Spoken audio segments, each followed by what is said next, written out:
Okay, tonight I'm going to talk about awning mounts and making a quick do-it-yourself disconnect. There goes a duck.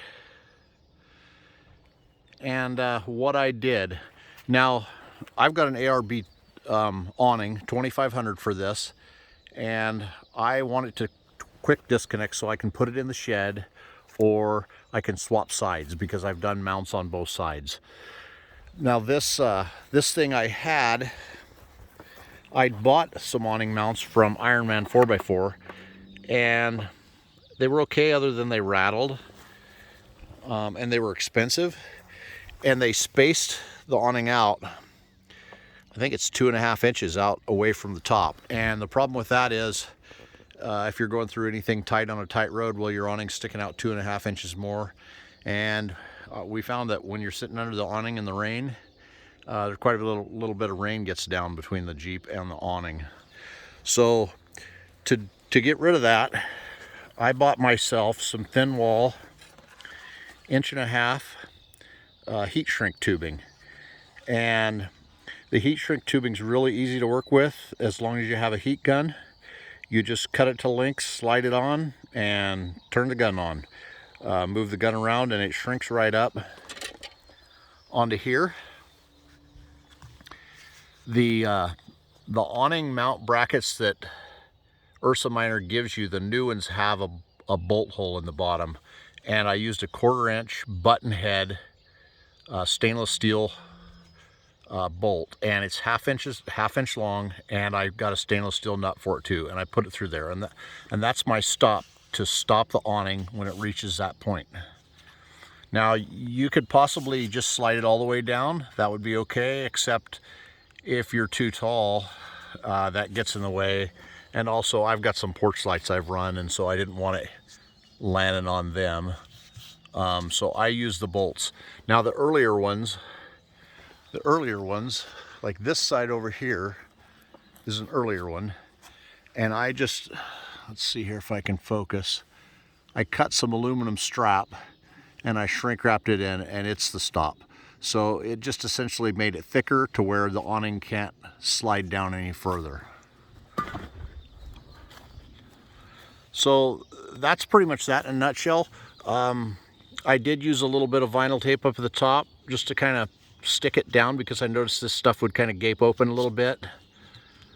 And if you can't find 1.5 inch shrink wrap, one thing you could do is you could get this Scotch Super 22 vinyl tape, and you could probably do a fairly clean job of wrapping that around there.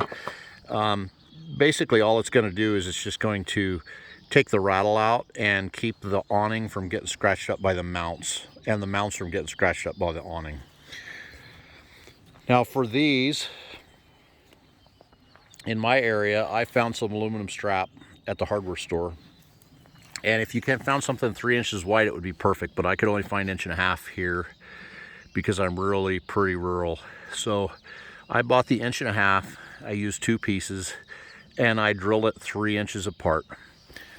Now the bolts, these are the factory bolts that ARB sent me. I used 1/4 inch washers, and I bought these stainless steel, they're called acorn nuts. It's important to use acorn nuts.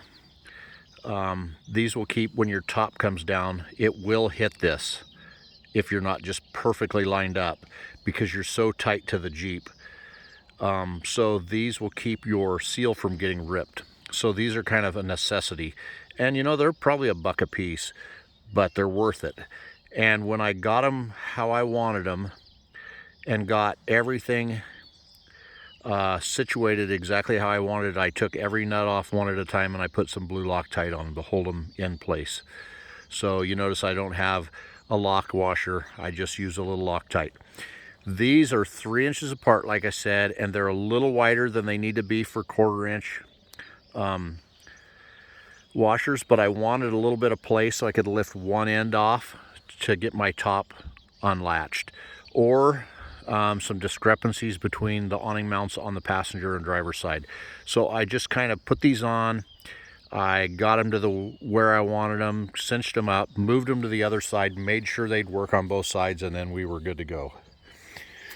So that's pretty much it in a nutshell. It works great. I did use these at the very top. This is another hole that comes, and these just kind of, I don't think I've driven down the road without these in place, but these just kind of give me peace of mind to know that my awning's not going to come up and off. Also, I think that if you had somebody that was looking your rig over real nice and thought they could just steal an awning, they might not see that up top, and it might keep them from getting it off of there. You could also use a lock. If you're in a bad area, you know, find a small padlock, especially on the back one. Now the front one, of course, I need this to be quick detach because I got to get this open, and that doesn't just open up with an ARB 2500 on there. Now I've had comments in the past that, hey, you should have used an ARB 2000. And I would have. However, we took the measurements of this awning, what it measured, and we roped it off on the ground, and we set up our lawn chairs. And for my wife and I and my two girls, we didn't all fit under the ARB 2000. Also, the thing to remember is that the rain never comes straight down, and the sun doesn't either. It comes in from the side. So the more coverage you get, the better off you are.